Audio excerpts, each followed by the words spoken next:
Hello అండి, brain ఎలా వండాలనేది చూద్దాము. ముందుగా ప్యాన్ పెట్టి ఆయిల్ పోసి కొంచెం వేడైన తర్వాత కొంచెం జీలకర్ర వేయాలి.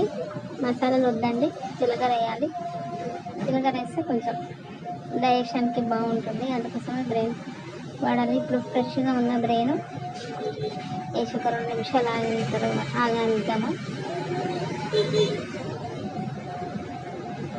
ఇట్లా అయిన తర్వాత దాన్ని ఇంకో సైడ్కి టర్న్ చేసి మంచిగా కుక్ కావనిద్దాం.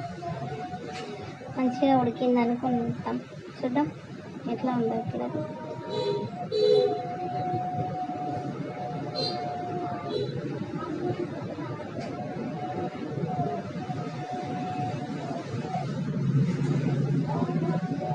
దాన్ని మొత్తం ఓపెన్ చేసేసి కొంచెం సాల్ట్ యాడ్ చేద్దాం. ఇట్లా సాల్ట్ యాడ్ చేయడం వల్ల ఇంకా తొందరగా స్పీడ్గా కుక్ అయిపోతుందండి. ఇది ఒక 2 మినిట్స్ రెస్ట్ ఇద్దాం.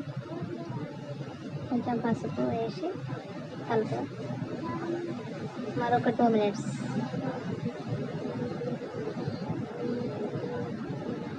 ఇప్పుడు ఇందులో కొంచెం అల్లం వెల్లుల్లి పేస్ట్ వేసి మళ్ళీ కాసేపు కలిపి వెయిట్ చేద్దాం. మళ్ళీ ఒక 2 నిమిషాలు. ఎక్కువసేపు పట్టదండి. 2 మినిట్స్ రెస్ట్ ఇచ్చుకుంటూ పేస్ట్ అల్లం వెల్లిగడ్డ పసుపు అట్లా యాడ్ చేస్తూ ఉండాలి.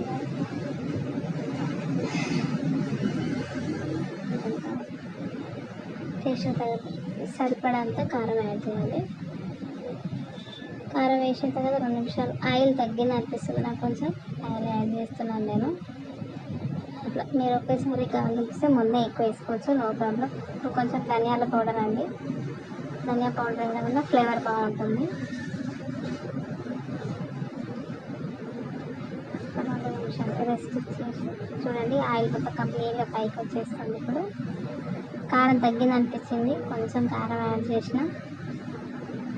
ఓకే, లాస్ట్లో కొంచెం కరివేపాకు వేయడం వల్ల ఎన్నో బెనిఫిట్స్ ఉంటాయి, అందుకని లాస్ట్లో యాడ్ చేసిన బాగుంటుంది. మా పిల్లలు అయితే ఎంతో ఇష్టంగా తింటారండి. ఓకే అండి, ఇంకా రెడీ అయిపోయింది బ్రెయిన్ అయితే. ఈ వీడియో చూసిన వల్ల మీకు నచ్చినట్టయితే ఒక లైక్ చేసి సబ్స్క్రైబ్ చేయండి. మా ఛానల్ని ఇట్లా సపోర్ట్ చేస్తే